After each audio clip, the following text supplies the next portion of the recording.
time for another edition of Last Call. And we have got, in my opinion, the most interesting man, I'm not going to say in the world, but I'm going to say in the state of Alabama. Jefferson County, maybe. Mike White, former Alabama offensive lineman, right? Mm-hmm. Always a Navy SEAL. Once a Navy SEAL, always a Navy SEAL. I feel that way, yeah. Actor, Bodyguard. We will get into incredible stories. We've had you on the show before. Some people watching this might remember some of these stories, but we haven't even touched some of the incredible accomplishments and journeys that you have been on. I want to start first with you in high school. Like, Bear Bryant, did he actually come to your house to recruit you? You know, it's short answer. I first met him. He was there recruiting the quarterback that was 1 year older than me.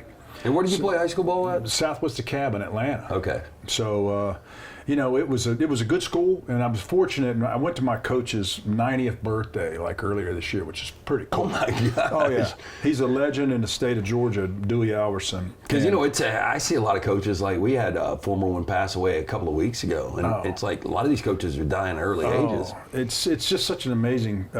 It was a great program, and Dewey was the kind of guy where, you know, this is pre-internet, pre-streaming videos and all that. So if he said this guy can play, then you pretty much had everybody at your door. So, but to answer your question, no, I met Coach Bryant just on an official visit, you know, and it wasn't the days where, you know, you put the hats and you decided, you know, where you're going to commit. All the silliness. I got a phone call one morning before, and I didn't get offered until, you know, later on that year, and I got a phone call from the coach that was recruiting me, Coach Powell. We were getting ready to go on the field in Starkville, and he said, "Can we count you as one of us?" And I said, "Yes." That was the recruiting process. So, other official visits though, did you take one to Georgia? Georgia didn't even recruit me. I think Georgia Tech would have been a good option for me. They were, you know, interested. Tennessee was probably my second choice, you know. But, you know, this is the day Alabama was in the process of winning their second consecutive championship. So was that 79? 79 was the year I was getting recruited. Okay. So 78, they had won it, you know, in that famous goal line stand game. They were undefeated in 79. And so when they were just interested in me, I thought that was pretty cool. And, you know, I wasn't a highly recruited guy, you know. I probably. Were you an undersized lineman? I know linemen now are a little different when you see 370-pound guards. I was undersized. You know, this is in the 70s and 80s, you know, so you could play at 225, 230, and I was a little under that in high school, you know. Got to Alabama, was still pretty small, but so I was more like a safety now. You know, yeah, and it was just a completely different game. You know, people were different. Yeah. I mean, you just look at the size of just kids in general, you know. But anyway, that's how I got there, and you know, just had to figure it out. You know, I wasn't a highly recruited guy. Let me ask you. I mean, you got coaches now that they lose their jobs for being verbally abusive. Oh, look, and I mean, some guys go over the top, whatever, but go back to the early 80s, and, you know, we remember Junction Boys, and I know that was a different era from when you played, but how difficult were the two-a-days and the practices back then? Practices were hard. They were 2 a day, and it was, you know, it's Alabama, so it's 100 degrees in August. But I'll tell you this, and this is very much relevant with what happened at Hoover High School just recently.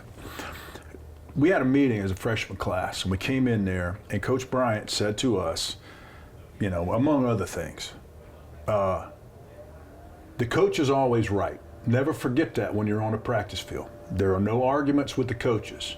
However, if the coach puts his hand on you, then you have the right to defend yourself. This is Bear Bryant talking in 1980.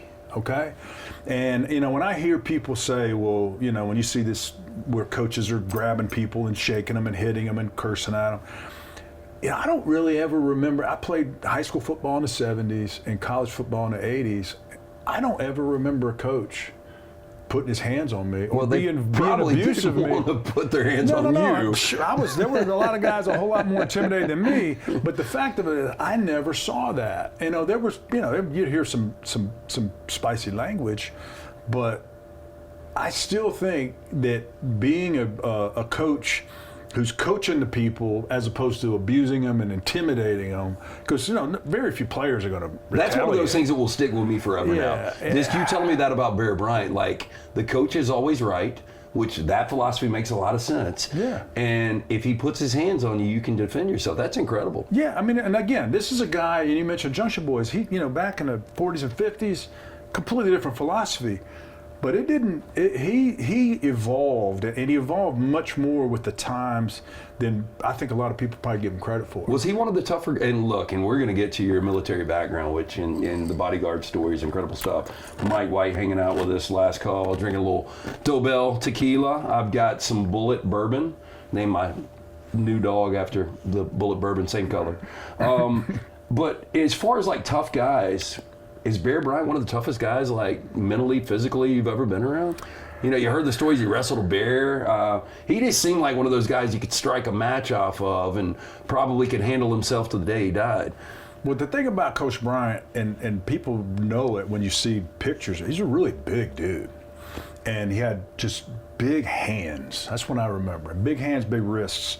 I mean, he was, probably 6'4" at 69 years old. Yeah. You shrink as you get older. Yeah. I found that. But he was just, I don't know if you say tough, because, I didn't really have anything to measure it by at that time, but intimidating, yeah. Probably the most intimidating guy I've ever been around. And because he was just, there was so much reputation, there was so much reverence. When he'd walk into the room, it was very militaristic at Alabama. When he would walk into the room, people would just snap to attention. I went and I was talking, name drop, I was talking to Kalen DeBoer at a meeting, a couple months ago, and I told him, I went through the Bryant to Perkins transition. So, I kind of know what his players are feeling. Hope it's going to be a little smoother, right? Yeah, it was tough, and I think the talent pool is stronger there. I mean, we got a heck of a lot of good players. But I think the talent pool is stronger what they have now, and the way the game's played, where you can plug and play, transfer players and free agency and all that. But I think that it's very similar, and just in terms of the attitude of the players and, the attitude of the fans. They're kind of like wondering what's going to happen. Well, talking to former Alabama players, one thing they loved about Nick Saban was like the night before the speech he would give, or right before the game, and things that. And it was never the same. It was always unique. It was different. It was one of those messages that made you think. Go back to the 1982 Iron Bowl. And what do you remember before? Was there a really good speech from Bear Bryant? Well, the speech I don't remember. And I've told this on your show before. It's personal. At 82, I was a sophomore. Redshirt sophomore. It's my third year. But you were playing. Yeah, I was getting to play. Yeah. I was playing a decent amount. And the game before was the game that the first time I was going to really get to be like a major part of the plan, in the rotation. So it's towards the end of the year, my sophomore year. And I got this clipping penalty close to the end of the first half. And, it was after a big play, so it penalizes about 30 some odd yards. And anyway, it pissed Coach Bryant off. And I remember coming off the field on third down, and was he as colorful with the language as Saban was? No, not even close. Not even close. Just I don't remember hearing him swear a whole lot, to be honest with you. Wow. But and if he did, it got people's attention. But so anyway, I didn't get to play in the second half.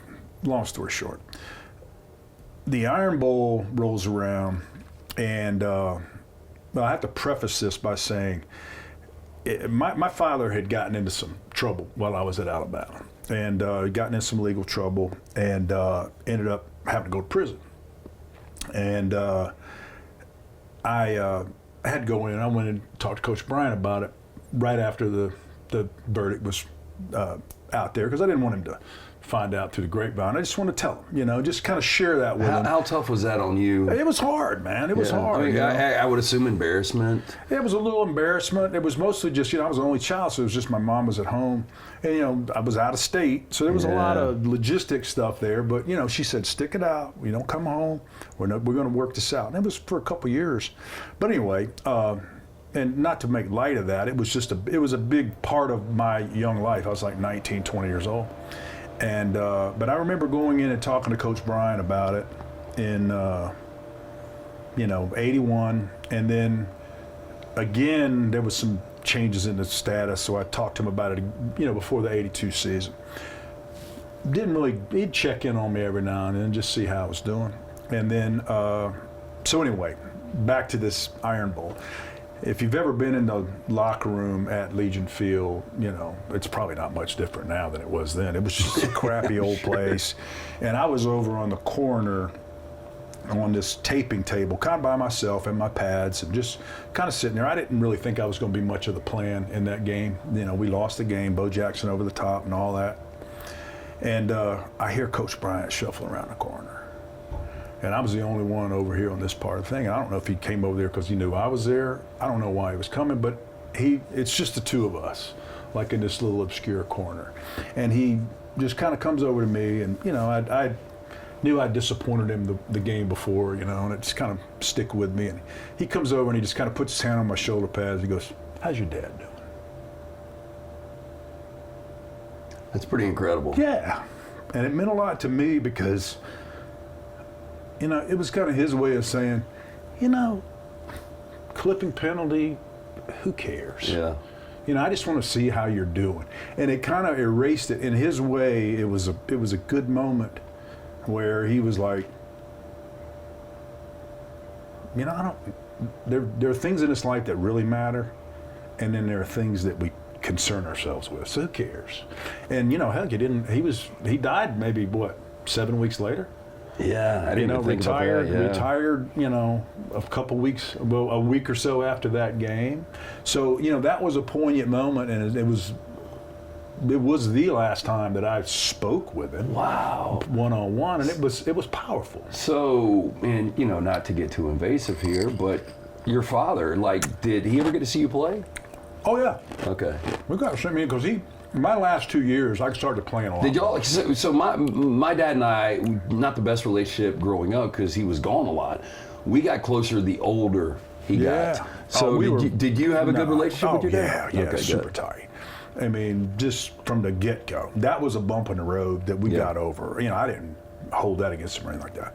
And he was a good guy, and he passed away in 21. But yeah, we were super tight. And he was a great grandfather, great father, all that. So there was none of this.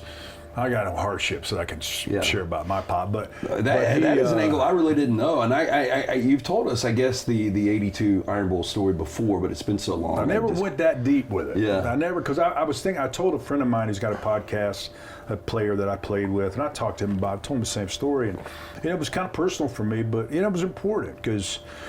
You know, you see especially talking about coaching and how people treat people, and you know, and at that stage of Coach Bryant's life, I think he really realized the impact that he had on the players and the impact that he had on the state, and just people in general. I mean, if you saw the funeral, and you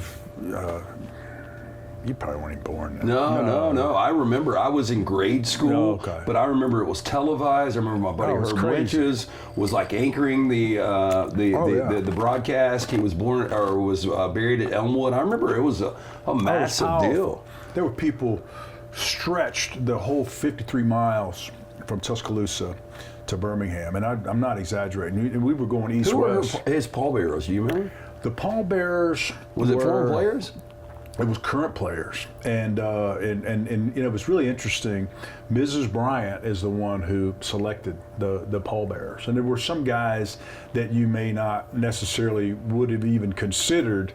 You know, they weren't marquee players like Darrell White, Mike McQueen, Paul Carruth was a great player. He was on there. Paul Fields was another backup quarterback. You know, but these were the guys that were chose. Mike McQueen, I remember they were like this giant flower arrangement, you know, and had those little straight pins in it, you know. And I remember Mike, he was carrying that casket, and after he got back on the bus, and his hand was just soaked in blood because those pins were sticking into his hand. He didn't want to make an adjustment at all. He's like, "No, man, I'm not going to drop this dead casket. I'm going to hang on it." So, yeah, it was a big deal. So we love college football, but I respect the military so much. Older brother was in the military. I just think the sacrifice, and I really don't care what level it is. I think it is so great, and it's easy for me to say now at my age. I think everybody should do a couple of years in the military. I really do, to to know the sacrifice, to know the commitment, I think for discipline, for a lot of different reasons. What led you to the military, and how much, being in such a disciplined organization like Bear Bryant, how much did that help you once you got there? I remember going to see that movie, An Officer and a Gentleman. Great movie, man. Louis Gossett Jr., incredible performance. Great. It's a wonderful movie, but I can still remember looking at that I was like a second or third year in college going, there's no way in hell I would ever do something like that. Yeah. 2 years later, there I was. Somebody riding your ass. Same thing. And I'm like, God, what did I do? Was it that bad? Well, that was Officer Candidate School. That was similar. Yeah, I went through that same. That's child's play, though. Exactly the same program. And I didn't, I didn't know much about. I didn't know much about being a SEAL at all. I had a guy that was at this gym that I used to work in after I had an opportunity to try to play pro ball with the Dolphins, and I got released. And I was at home. I was working in this gym, and this guy was in military ROTC or something, and he showed me this magazine about Navy SEALs. This is like 1985 or 6. And he goes, man, you ought to look into this. This is cool. And that was just before it was very highly publicized about the SEAL teams. And I just said, yeah, man, that looks pretty cool. So I remember, no kidding, going down and talking to the recruiter and saying, yeah, that's what I want to do. And so there are a number of wickets you had to go through to get there, but I got slated to go to Officer Candidate School, just like Richard Gere, and put on the uniform and went through the program and got a commission in the Navy and then ended up out in San Diego going through Bud's training. Yeah. God, man, we had a SEAL on the show, and it's probably been 10 years ago. But he came in and he looked kind of like a frumpy guy. And he was telling us a story, like when they got to San Diego, he looked around and saw all these dudes that were just specimens. And he said most of those guys didn't make it, like mentally, like you probably had it both, physically and mentally. But mentally, I mean, how in tune do you have to be able to go through something like that? I think football helped me. Yeah. Football helped me because, it wasn't the first time somebody hurt my feelings. When I was out there, it wasn't the first time somebody yelled at me, but I will tell you, being an offensive lineman, and even though I had dropped a lot of weight from my playing days, it was hard. Now, that's not a program for big, lumbering dudes. And it was hard for me to run those soft sand runs. I ended up dropping a good bit of weight while I was there. Was there ever a moment you thought you weren't going to make it? Yeah, a lot. Yeah, a lot. Through first phase, it was hard. First phase is the weeding out phase. Is it more physical or mental? Physical. That's my opinion. And I've given many talks about physical and mental toughness, and I think they go hand in hand. I think that the more physically tough you are, the more in shape you are, the more stamina you have, you can handle the mental. That's just my opinion. I found that in my own life. I think that the discipline, I'm really proud of my military time. I'm really proud of my time as a SEAL. But the relationships that I made with my teammates, and that we still, to this day, I was just on a text chain. We just found out one of our former superior officers has just been diagnosed with a disease, and but we talk a lot about just sharing. Are you tighter with your SEAL teammates or former Alabama teammates? It's kind of close, yeah. And it's funny. One of my old shooting buddies, who is super close, he was cleaning out his attic one day, and he just started snapping a bunch of photos of us when we were doing our operating, and it just kind of passed them around. So now we have a group. We actually had a reunion, just us, about 20 guys got together out in Coronado last year, and but we're tight. And but I see my Alabama guys more because the geography of it all. But so when you became a SEAL, I know there's a lot of things that you probably can't talk about, you don't want to talk about. I know you told us about a helicopter crash. Was it in the Indian Ocean? Red Sea. Red Sea. Yeah. I do want to bring that up because I want to get to a point with it. Just kind of give us the cliff notes on what happened there. And I think you guys hung out in the Red Sea for hours, did you not? Yeah, it's kind of a silly story, but it was an op that we went out on, and we we're just cruising along. I thought it was something I probably never told you. But were you on the way on the mission or coming back? Yeah, we were going in, Okay. and it was just a shipboarding, taking down a ship that was in the Red Sea, and so anyway, we lost an engine, and then we ultimately the tail rotor got sheared off when it hit a wave, and then we kind of went into the ocean. But the funniest part about it was they have this ICS, internal communication system, so it's broadcast back at the carrier that we were flying off of. And it's a hot mic, so people could hear it. And so we're, these guys, when we finally got back to the ship, everybody was fine. Nobody got hurt real bad or anything like that. When we finally got back to the ship, I talked to some of the guys from the Helo squadron. They go, man, you guys are freaking crazy. We were listening to y'all on the hot mic, and you guys are acting like you're on a ride at like Six Flags. And I would have shit my wow! pants. We were just we were screaming but here's the point: we didn't know what was going on. We didn't know we were in trouble until the tail rotor got sheared off, and all of a sudden it started making some. We just thought the guy was giving us a really cool ride. And then all of a sudden the tail rotor shears off, and we're like, "Oh shit, this is getting ready to happen." Yeah. And then then we hit the water, and it all, you kind of just react from there. Do you worry about sharks? Yeah, well, because we did a lot of ops. We were going in and out of the desert and things like that back then, and so we would fly. We were stationed on the John F. Kennedy, and we would fly over the water, daylight hours, evening hours, and you'd look down a lot and see a lot of sharks, Dude, and those oceanic white tips wait for like catastrophes, like hearing that noise of a copter go down. So we saw a lot when we would fly over, but that day, we didn't see any, but they probably saw us. When you guys go take a ship down, is it not even a fair fight when a group of SEALs go aboard something like that? Well, I mean, do you guys feel that? I know you've got to, be aware. You obviously have to have the great communication. You guys train for that moment, but is it really not a fair fight?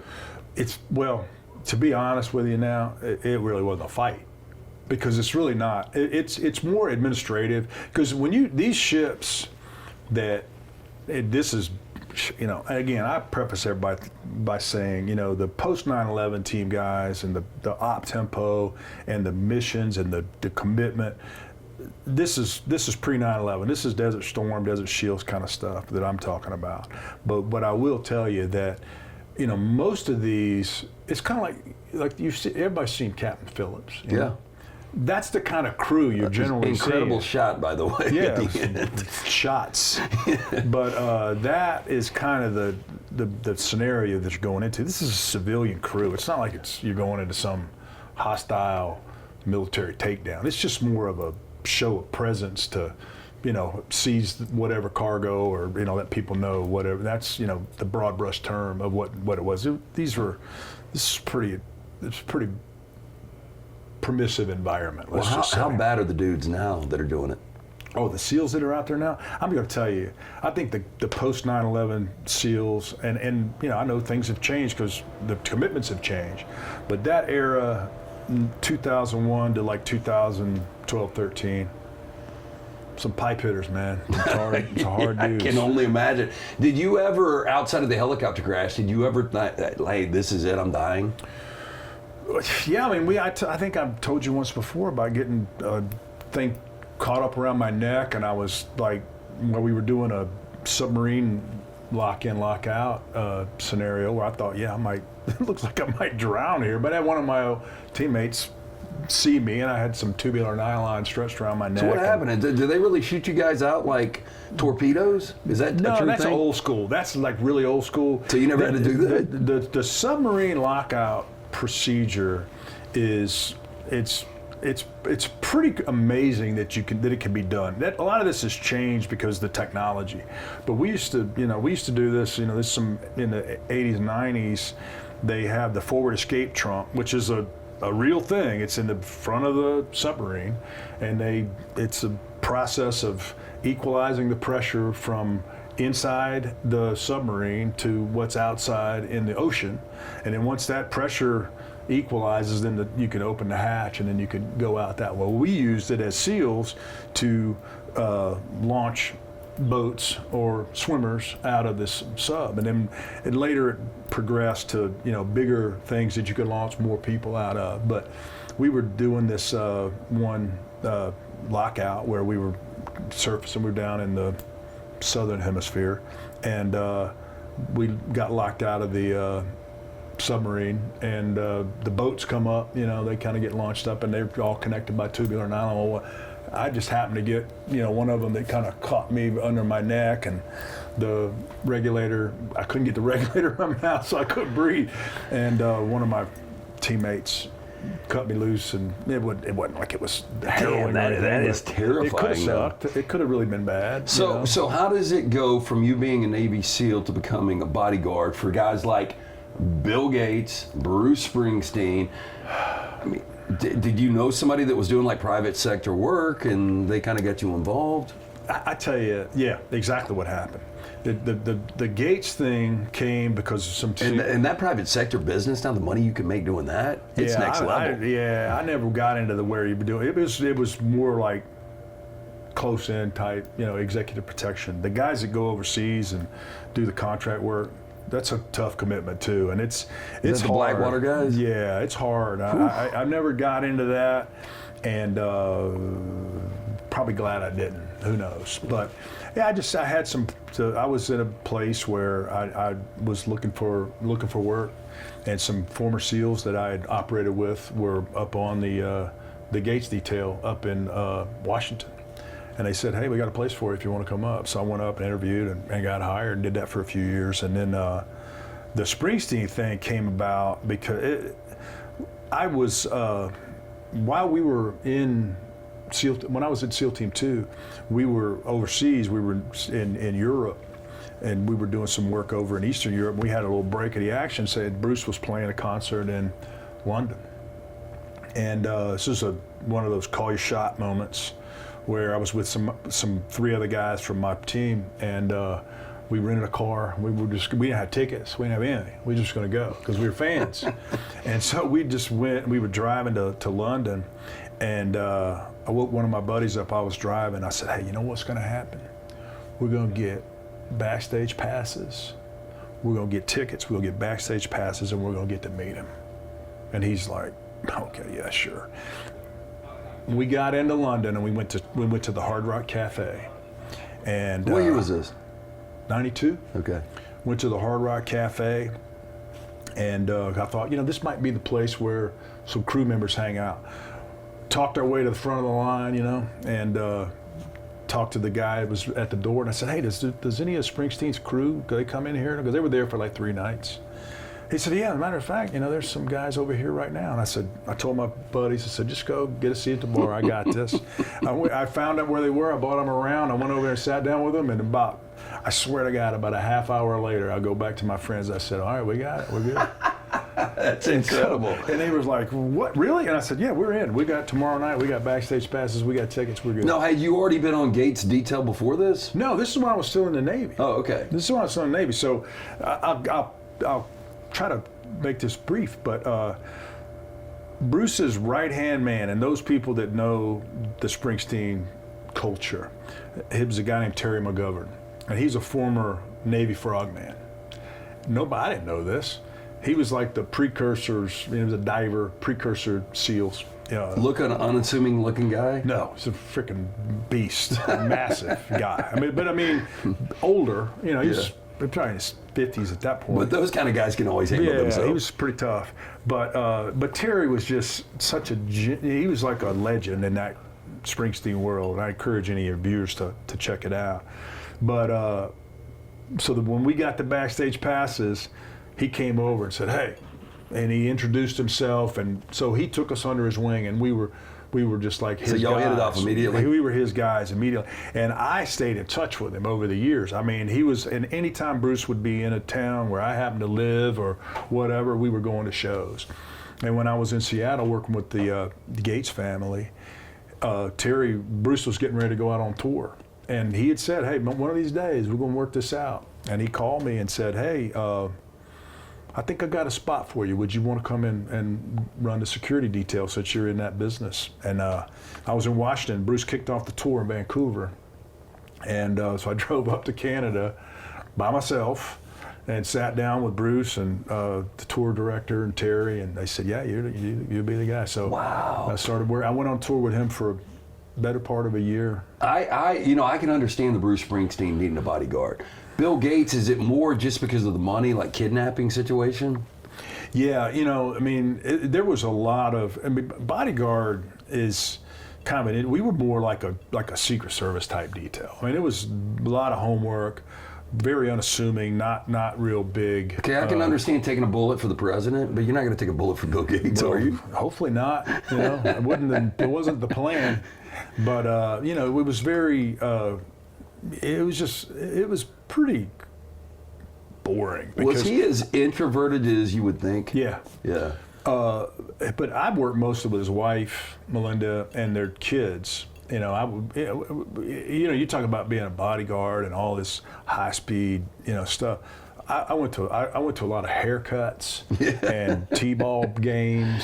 And well, you say that, dance dance recitals. Shit did not get real for Denzel until she went to her piano recital or whatever. Oh yeah, man. And is that stuff legit down there? Like, if you go down third world countries, like, yeah. I mean, do you know people that were getting good work down there? Yeah, I do. And there were several guys that used to be in. It's a fucking Wild West down there, though, man. Yeah, I wouldn't do that. Oof. I had 3 children and was married, someone else at the time. So yeah, I couldn't see myself being one of those. I wouldn't. I didn't need money that bad. So was Bruce a cool guy? We had so much fun, and I was a fan, so it was kind of odd, because I had been listening to him since I was in high school, That is surreal. And I got to be friends with him, and it was really kind of weird because he was a different kind of guy. He was the Gates. You kind of stayed back, and you really didn't interact with him much at all, very little, and but you were just a presence, and but with Bruce, you were side by side, and it was a lot of. Because you used to work out with him, right? Yeah, we would go every time. He was a big workout guy, and we would go. We started, a lot of the tour we did in Europe. We would go and find gyms for him, and and go in there, and he had his trainer, and I'd go kind of work out and be in his general area. But we got to know each other really well, and we were. That was during the campaign. It was really kind of interesting because I used to invite some of my SEAL mates whenever we'd be in a town that they happened to live in, like Washington or out west, and we would I'd get them there. But Bruce was this is when he started to make that switch to where he became more of a political voice. Yeah. And that was mid '80s, right? No, this was 2003. Okay. Well, I mean, a lot of people don't realize how political, like, Born in the USA is, right? Oh yeah, but this was in '03, and this was when the big the George Bush was he was running against whoever, John Kerry. Yeah. During that time, So there was a lot of. He got really heavy into politics, and a lot of my team guy friends were like, "Whoa, man, what's going on here?"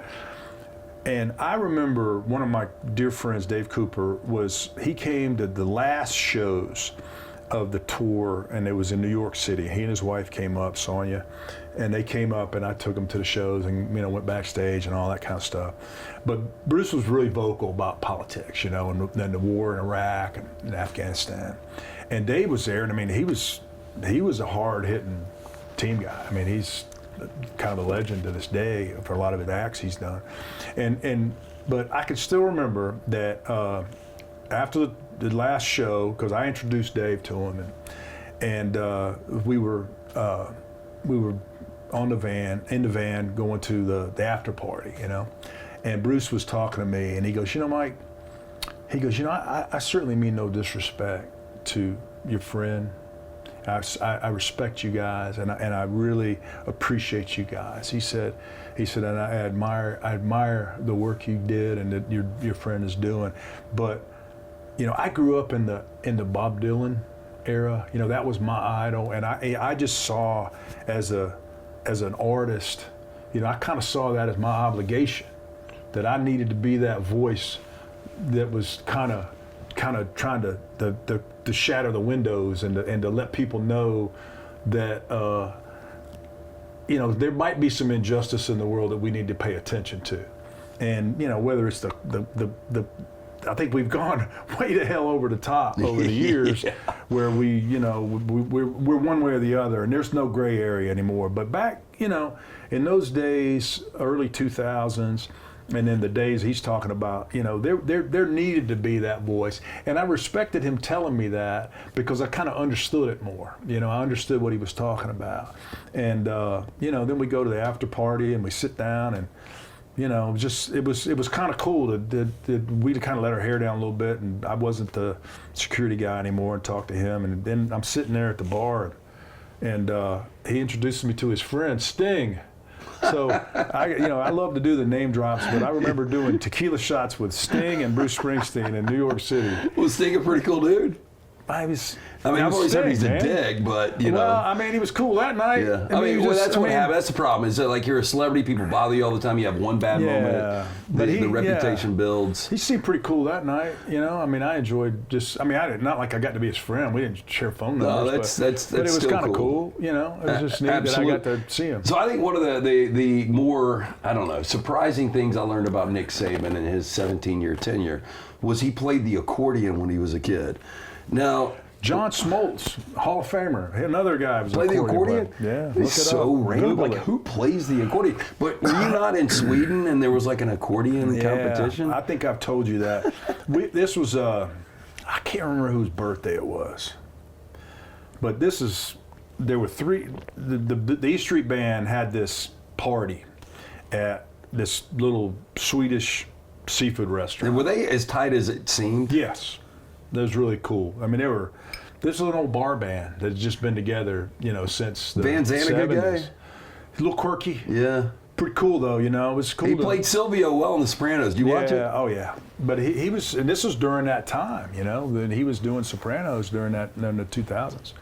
But we were at this little restaurant, and Danny Federici, who was the guy who played the accordion, Roy Bitton, who's the professor, plays the piano. I hope you guys are E Street fans because it's worth knowing. And Nils Lofgren, who's a great guitar player, and he was their lead guitarist. And so Nils brings an accordion. Nobody knew he played the dang accordion, which, he guys could play anything. So he's playing this, it might have been Bruce's birthday, so he's going to play the accordion. So he plays the accordion and he plays this really cool song. We're like, damn, man, how did he want to do that? So then it's all of a sudden, then Roy goes, well, give me that accordion. I'll show you how to play the accordion. So he gets up and plays it. And Danny was the actual accordion player. And so anyway, everybody's kind of like, this is like the gunslingers, but now we're talking about accordion player.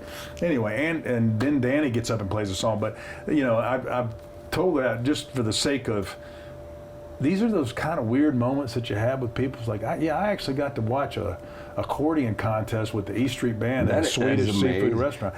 Obscure as it can possibly be, but it's something that just kind of sticks out. Was there ever a high alert moment with Springsteen, like where you had a stalker or any kind of high security threat? Not so much for him, because I don't know. That during that tour, it was there was never really any pushing and shoving or even anything, but we had this is ancient history, but this is before everybody emailed and social media and all that kind of stuff was not even existent.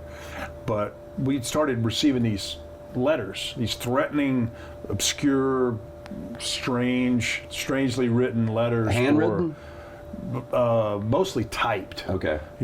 But it was threatening Clarence Clemens, the big man. And Clarence he got pretty intimidated by it all. And but we were out on the West Coast, and we started receiving all. What was the basis of the letters? I think it was racially. It was racially motivated, Because he was the only brother in the E Street Band, right? He was the only black guy at the time. Yeah. And but yeah, it was a thing where he was pretty nervous, and he brought them because they came to him, and he brought them to us. And so we had a lot of contacts with local law enforcement and FBI, and we did a lot of research on them. And I actually think, and again, my memory's failing sometimes, but I actually think they were able to determine who it might have been, and they took action and, you know, kind of made sure he wasn't there. But I don't know. I just know he really appreciated that. And but Clarence was a cool dude, man. Yeah, I've heard. He was really cool. So when you're on detail like that, what is weapon of choice? Well, most of the time you might have a small 9mm pistol, but you know, you go overseas, you can't do that. No. So you have knife? We generally carry like an ASP, you know, those little expandable batons. Yeah. Stuff like that, you know, but you work in conjunction with the local law enforcement people, and so you're not the guy pulling the gun. And chances are, if you do that, you're probably going to be spending some time in a Italian prison, which right. I really wasn't interested in doing. You don't want to be. So you go from, and this is incredible, when Mike White last call, and we really appreciate the time, but you go from playing football in Alabama to Navy SEAL to security detail with like some of the highest profile guys, from Bill Gates to Bruce Springsteen, to becoming an actor. And, you know, we were soldiers. I remember seeing you in that. How did you like bust into the acting scene? We're kind of getting things out of order, but while I was still in the Navy is when I really kind of got that bug.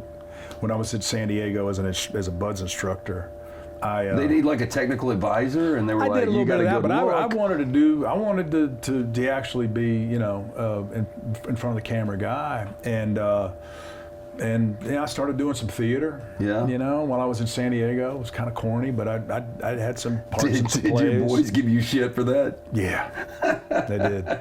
But then I started getting some parts in TV shows, and then little by little, just things started building. And, did you have a good agent? Yeah, pretty good at the time. I mean, that's so important out there. You get some film, and you know, you kind of always, and you've been out there, you know, and you're always trying to step up and get a better agent, get a better presence. But you know, that Hollywood, they're fascinated with guys like you. Like, oh my God. I wish they were more fascinated. Hell, I might have made it longer, but you know, I worked a lot, and you know, I was a series regular on several TV series. Nothing you would really see, but you know, there were some pretty fun roles. Burt Reynolds a good guy?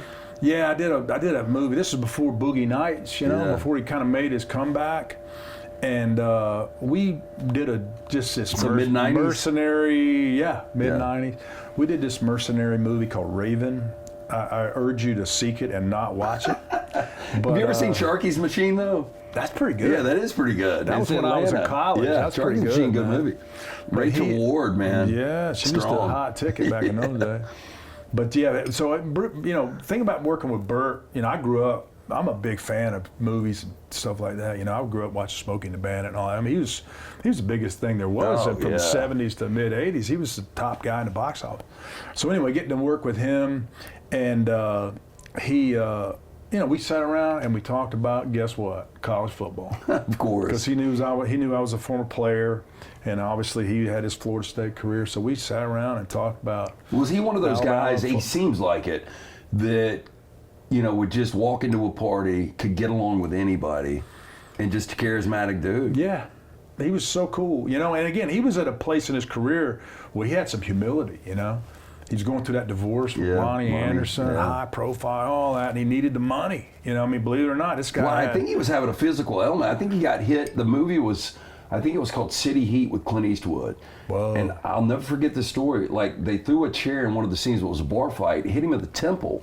And then he had some kind of situation with his jaw where, like, he had severe pain. I think he got on painkillers. He was battling a lot of shit back then. He did a lot of stunts and all that kind of stuff, but because he was a tough guy, you know. But he was fun. Hooper, good movie too. You know where they shot that? It's somewhere in Tuscaloosa, right? The final, well, not the final, but where the University Mall is. Yeah. A little movie trivia. There's a scene where there's like the smokestack falling down. Yeah. That was where University Mall is. That's crazy. Isn't that nuts? Yeah. But that, it was just, you know, again, it's just another little tile in the mosaic of you know, just. You know, one of the things, and your son, Mikey Jr., you know, great collegiate baseball player, played I think in the Cubs organization for a while. A's, for a long time. Was in Stockton, California, right? Yeah, that was where he was at high A out there in Stockton. But one of the fun things about having a kid, man, is just, like sharing things with them that you grew up with. And so I got, my son actually, as we record this, turned 17 today. And, 4 or 5 years ago, we started watching the Rockies together. And he was such a Carl Weathers fan. And when Carl Weathers passed away a couple of years ago, it hit him pretty hard.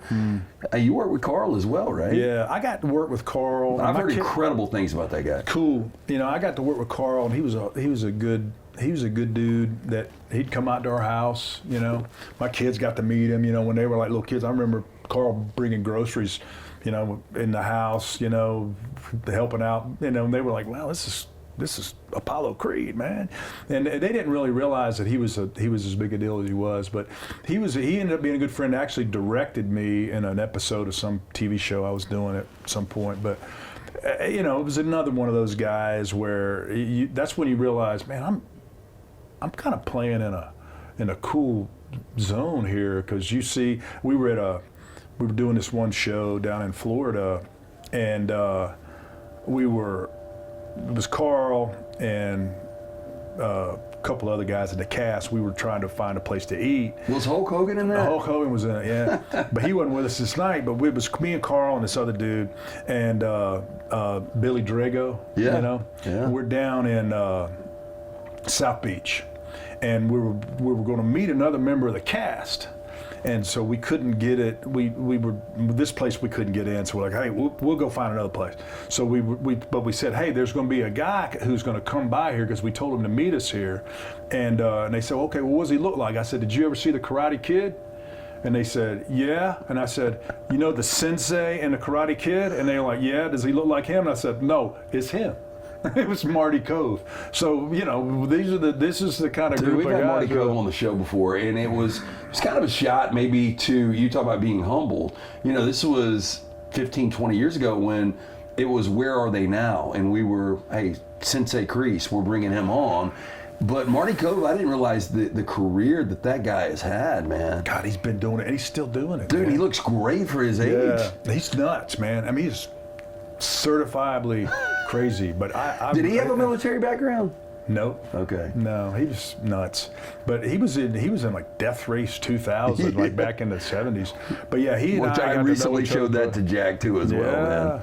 Stallone was in that one too. Yeah, early Stallone. That was when David Carradine was the lead in that. Frankenstein. Damn, dude, that's old stuff right there. Damn. Hulk Hogan though, good dude. Yeah, he was a good guy. He was fun. It was fun to hang out with him during that period of time. It was probably about 2 or 3 years that we were working together.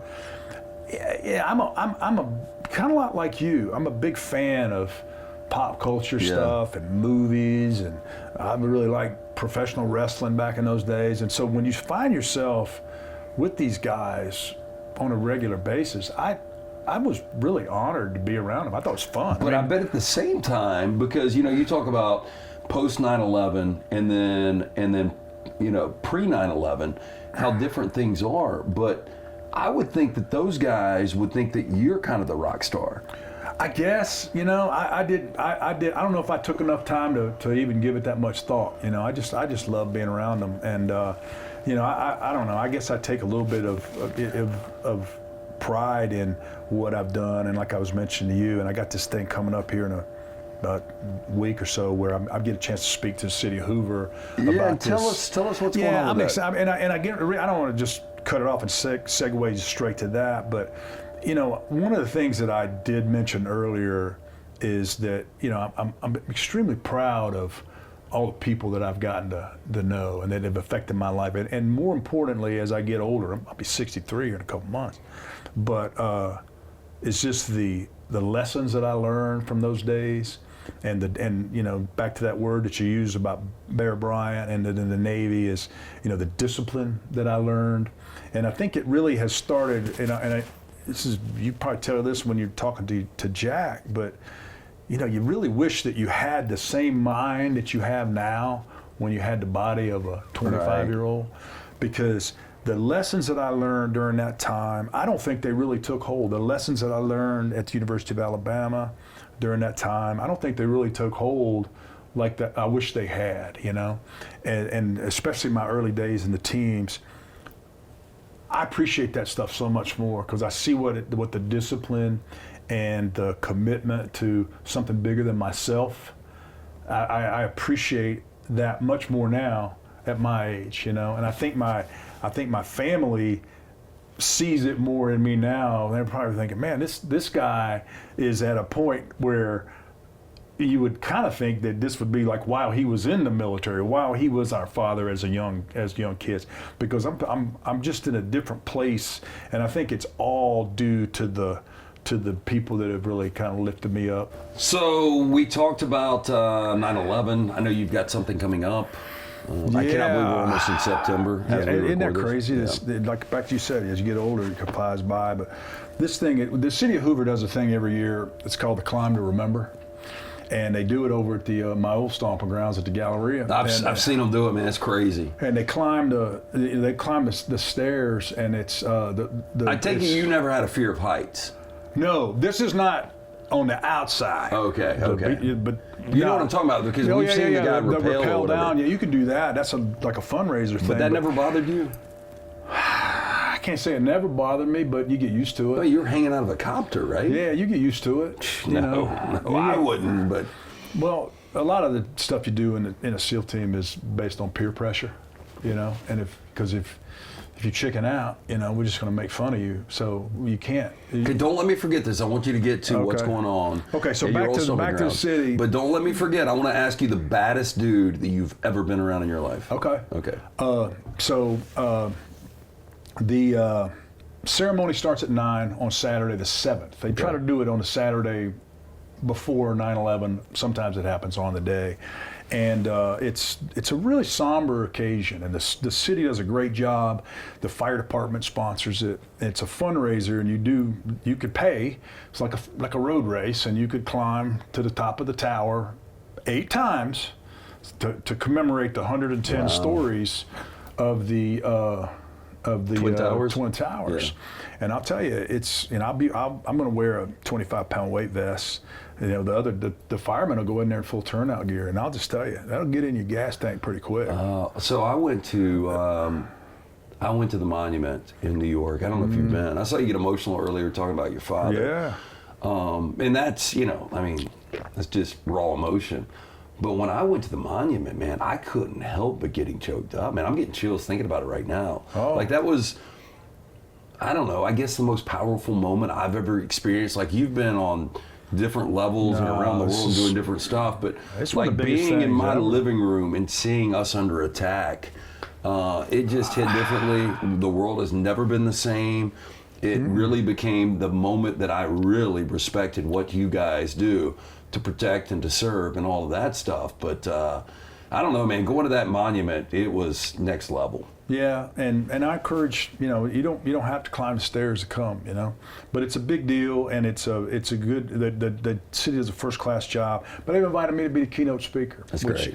You know, I've had the opportunity a couple times in schedule conflicts, but you know, it's important, you know, and I really looked at kind of how, again, not to equate, and I always want to say that because the guys that fought in Iraq and Afghanistan and did the whole, you know, the global war on terror, that really changed the way special ops are conducted and the perception of them.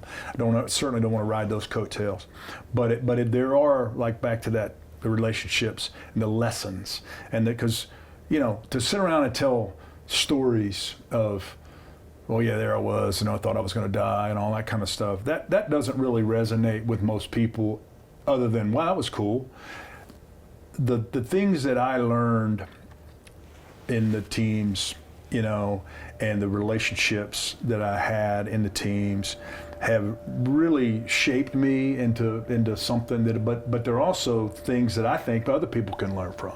And I talk about in this speech, I'll kind of preview it, but I talk about the Navy SEAL ethos, and it's something that's really worth searching and reading. It just, that ethos. I'm pretty sure it's a Greek word. It sounds pretty. That sounds right. Yeah, I think it is. Sounds pretty damn smart to me, But it's the creed. It's what It's the creed that the teams are based on, and it's extremely powerful. But it's also applicable to everybody, and that's how I try to convey the message, But yeah. Okay, I'm gonna answer your question. Yeah, you're one of a kind, by the way. We're about to get out of here. But last call, Mike White, most interesting man, at least in Alabama. Baddest dude you've ever been around because played football in the SEC at a high level. Obviously, military. You've been all over the world. I mean, if there was one guy cage match. It's funny, and he would probably tell you it wasn't him. And I mentioned Dave Cooper. Would you be one of the top 10 though? Oh no. Not even.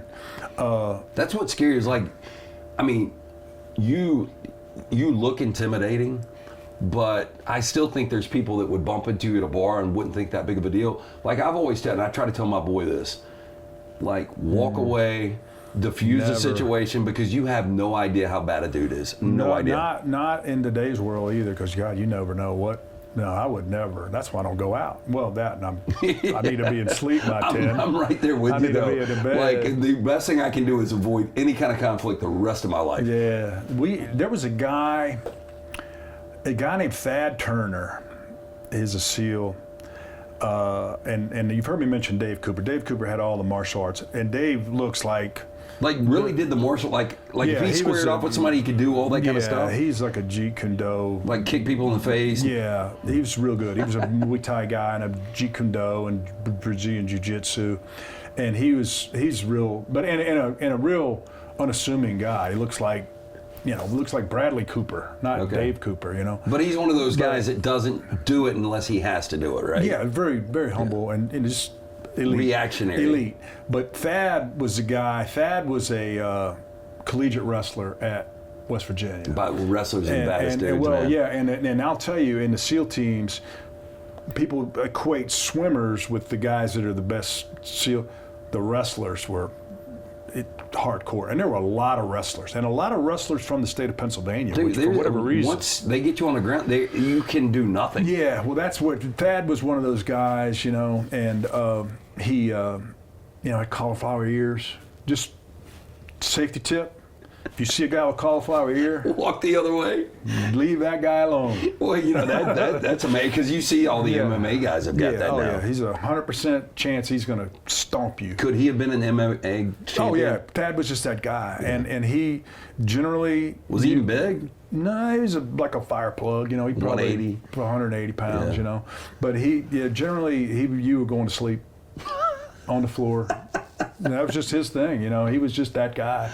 You couldn't beat him on the ground, and he was just he was a hardcore dude. And is he still alive? Yeah. It's crazy. I'm watching. You remember that show, The Blacklist, with Spader? Yeah. Okay, so I'm watching Spader. I'm watching Blacklist one night, and I go, wait a minute. And I paused it. I said, that's Thad Turner. He's like one of the guys that was like one of the crew members that he would kind of travel with, And I call him up, and I'm like, what the hell, man? You're on Blacklist? He's like, yeah. And he's real humble, real quiet guy. Yeah, man. Because he got involved, and he's still involved with this guy, and they do, former agency guys. He was an agency guy. And they do, human trafficking, counter. You ever thought about that? Did you see Sound of Freedom? It was really weird, man. On this platform, I bring up Sound of Freedom, everybody gets quiet. And I'm just one of those, I don't think it needs to be political. We have a epidemic out there where kids are being trafficked. And, guys like you, and maybe not at your age now, but that seems like a hell of a cause. I'll tell you, there's a good friend of mine that I've met since I've been in Birmingham, just over the past couple of years. He's a former SEAL, ran for sheriff last year in Jefferson County, Jared Hudson. And he has an organization. It's a nonprofit that been pretty successful in that arena. Good. Let's just say. Yeah. And he's right here in Jefferson County. Dude, I'm nobody. I'm soft. Watching that movie, I wanted to kill somebody. I don't know if you've seen it. Oh, I've seen but it. It's boy, it's pretty nuts. Yeah, I mean, just imagining somebody snatching your kid.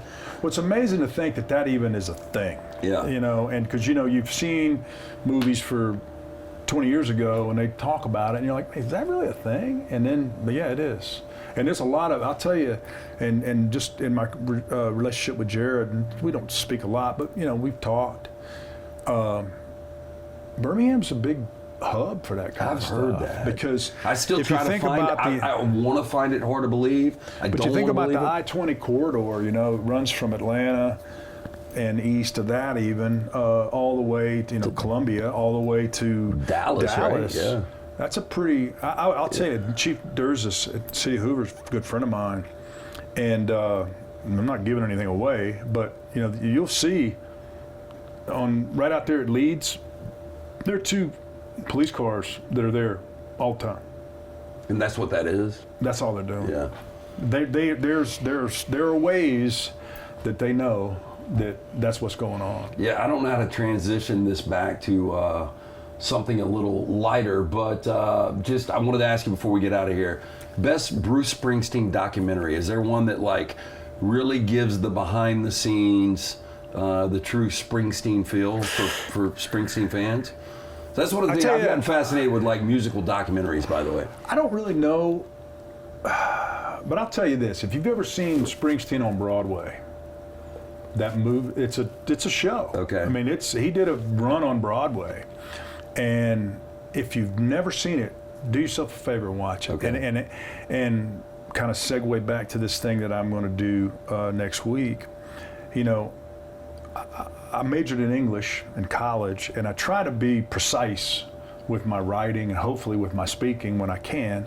But the precision, it's not just him up there playing songs and talking. It's scripted, but it's scripted in such a way it seems like it's the first time it's ever been said. But isn't he one of those guys that's so organized? Everything's airtight, so detailed, yeah. and like I said, his language is so precise that you get a great insight into his life. So that, to me, would be the consummate thing to watch. And where can you consume that right now?